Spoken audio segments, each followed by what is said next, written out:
Bonjour à toutes et à tous, on est super heureux de vous retrouver aujourd'hui en direct de Cosmetista Expo ici à Casablanca. Alors franchement, l'ambiance est juste incroyable. Pendant plusieurs jours, le salon réunit tout l'univers de la beauté et du bien-être entre soins cosmétiques, dermocosmétiques, équipements professionnels. Alors il y a vraiment de tout. Et ce qui est intéressant aussi, c'est que cette année, et comme chaque année d'ailleurs, le salon met en avant le Made in Morocco avec plein de marques et de professionnels marocains qui montrent leur savoir-faire. Voilà pourquoi il faut venir ici. Alors on croise également des exposants et des visiteurs qui viennent de tout le pays et qui viennent de plusieurs pays aussi. Donc ça montre vraiment à quel point le secteur de la beauté évolue aujourd'hui au Maroc et attire de plus en plus de monde.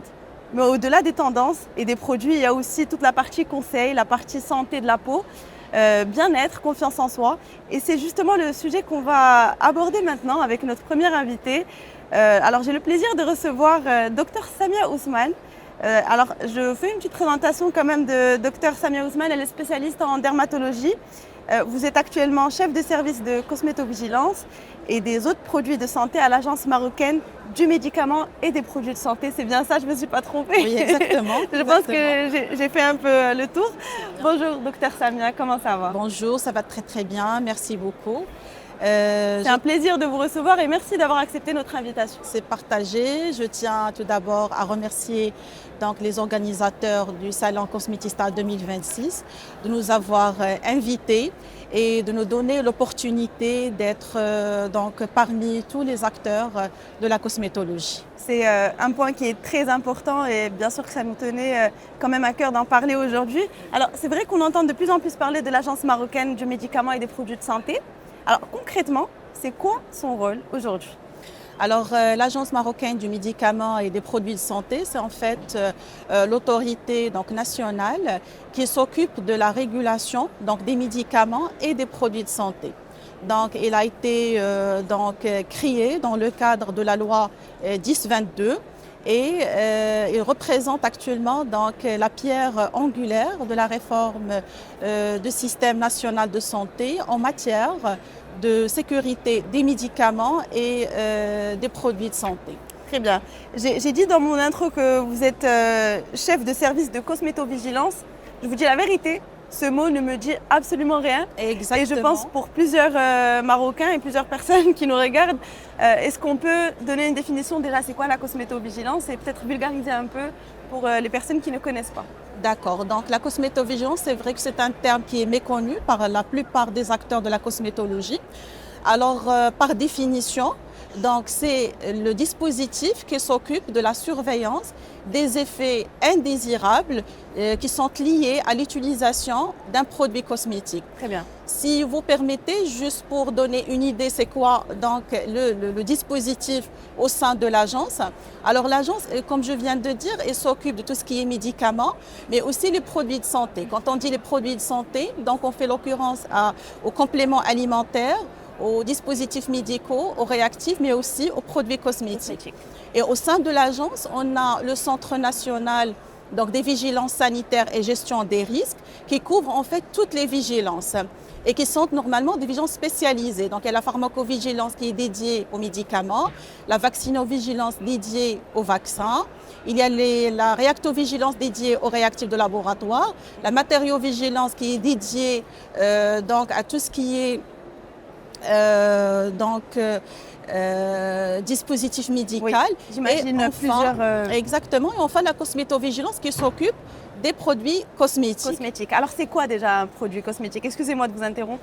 Quand on entend produit cosmétique, à quoi on fait référence? Alors, donc, un produit cosmétique, par définition, c'est une substance ou bien un mélange qu'on va appliquer sur la partie superficielle du corps humain.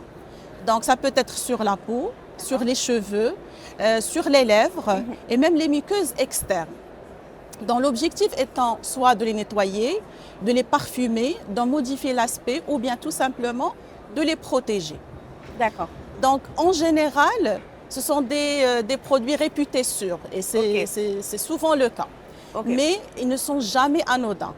Donc actuellement, il y a une forte consommation et utilisation des produits cosmétiques. Donc nous, on utilise tous quotidiennement des produits cosmétiques et parfois plusieurs produits cosmétiques à la fois. Donc, et qui dit une forte consommation dit une augmentation de l'apparition donc, des effets secondaires, d'où l'intérêt de la cosmétovigilance. Donc on parle de tout ce qui est produits de beauté, tout ça, tout ce qui est pour les ongles, les vernis à ongles, les soins lissants. Alors tout ça, bien sûr, ça rentre dans les produits cosmétiques dont vous êtes justement... Exactement. Et est-ce qu'on parle aussi des parfums dans les produits cosmétiques? Oui, ils sont inclus dans les produits cosmétiques. Exactement. Très bien. Et si par exemple, moi, par exemple, un jour j'ai été victime d'une irritation suite à l'utilisation d'une crème, une crème hydratante. Alors, comment ça marche? Comment va fonctionner ce dispositif? Qu'est-ce que je fais? C'est quoi la première étape? Alors d'abord, bien sûr, le patient, lorsqu'il fait donc, une réaction à un produit, il doit se faire soigner, d'accord, par un professionnel de la santé.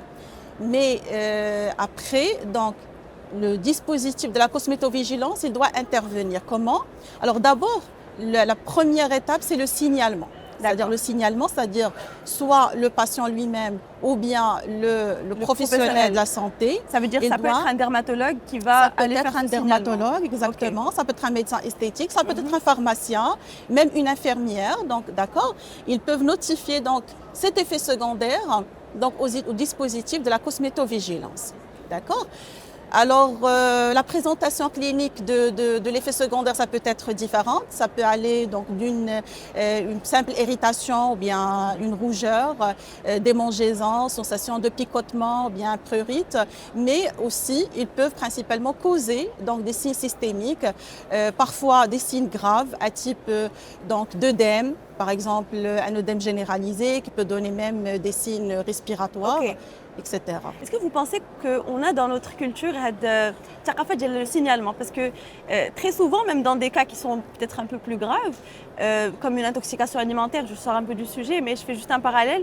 Une intoxication alimentaire, très souvent, on va se dire ouais, c'est juste une intoxication, je ne vais pas signaler, je ne vais pas aller voir l'association qui protège les consommateurs. Est-ce que vous voyez que peut-être qu'on n'a pas encore atteint on n'a pas encore de la culture de signalement. Exactement. Je dis à l'échelle internationale, que ce soit en pharmacovigilance ou bien les autres vigilances, donc ils souffrent de la sous-notification. Donc pour plusieurs raisons.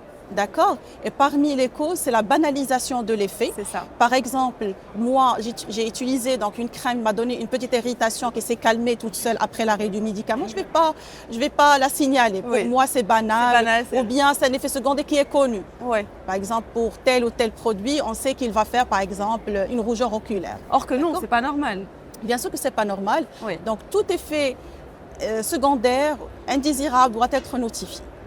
Très bien. Et c'est-à-dire que vous, à l'agence, comment ça se passe quand vous recevez dès que le signalement? Qu'est-ce que vous faites par la suite? Alors, la première étape, on va distinguer deux types d'événements indésirables. Il y a un événement indésirable grave, ça veut dire c'est urgent, on doit le traiter en urgence, et l'effet indésirable non grave. Donc, dans notre dispositif, donc, on va étudier ce qu'on appelle l'imputabilité. C'est quoi l'imputabilité? C'est on va étudier la relation de causalité entre le produit utilisé et l'effet observé. Donc, et on va dire, est-ce qu'il y a effectivement une relation donc, entre le produit utilisé et l'effet observé, ou bien il n'y a pas de relation, ou bien une relation qui est probable. D'accord. Donc ça, c'est les actions que vous mettez en place, bien sûr, et c'est des actions qui sont concrètes. Ça, c'est juste ça, c'est l'analyse et l'étude du signalement. Très bien. Donc, et selon le résultat de cette analyse, on va conclure à des actions. D'accord. Donc, les actions, ils sont multiples, d'accord? Ils peuvent aller jusqu'à retrait de l'eau, ou bien la suspension de l'autorisation, ou bien on peut faire des communiqués de bon usage d'un produit, par exemple par des lettres d'information ou bien des alertes de sécurité. Très bien. Alors, est-ce que vous avez un site internet ou là, peut-être, je ne sais pas moi, un mail où les gens ils peuvent justement faire le signalement? Avec qui on parle? Comment ça se passe? Il y a un numéro de téléphone? Dites-nous. Alors, donc pour signaler donc, un événement indésirable lié à l'utilisation d'un produit cosmétique, donc il faut aller sur le site web de l'AMMPS, de l'Agence marocaine du médicament et des produits de santé, rubrique cosmétovigilance. Donc là, on va retrouver donc une fiche de notification des effets indésirables liés aux produits cosmétiques et aux produits d'hygiène corporelle. On va la télécharger, d'accord? Puis on va la remplir et puis là, on va l'envoyer vers l'adresse mail dédiée à la cosmétovigilance, qui est la cosmétovigilance@amps.gov.ma. De toute façon, c'est signalé en bas de la page de la fiche de notification. En attendant que notre équipe informatique donc, au sein de l'agence va finaliser notamment une fiche de notification en ligne qui sera remplie donc, en ligne sur le site de l'agence et puis envoyée automatiquement à notre dispositif de cosmétovigilance. Donc voilà, si vous avez déjà été victime de, je sais pas, d'une irritation, d'une simple petite irritation ou vraiment n'importe quelle quoi on va dire, c'est des réactions allergiques aussi qu'on peut avoir sur notre peau, vraiment n'importe où, dans n'importe quelle partie du corps. N'hésitez pas à aller sur le site et de signaler, c'est très important de signaler parce que ça va les aider en fait, l'Agence marocaine du médicament et des produits de santé à entamer les actions, des vraies actions qui vont beaucoup nous aider. Pour finir, Dr Samia Ousmane, quel message important est-ce que vous aimeriez laisser à ceux qui nous regardent aujourd'hui? Alors, juste pour dire que la cosmétovigilance est un système qui est ouvert et qui est accessible à tous. Il n'est pas réservé uniquement aux professionnels de la santé, mais aussi aux consommateurs. Les usagers eux-mêmes, ils peuvent notifier donc, un effet indésirable, même s'ils ne sont pas sûrs qu'il y a une relation entre le produit utilisé et l'effet observé. J'aimerais bien dire aussi que la cosmétovigilance ne s'occupe pas uniquement de la surveillance des effets indésirables liés aux produits cosmétiques, mais aussi il prend en charge notamment donc le pôle de en fait, la sensibilisation donc des citoyens. Et c'est dans cette optique qu'on a prévu dans les semaines à venir, Inch'Allah, donc une série de communiqués de bon usage de produits cosmétiques.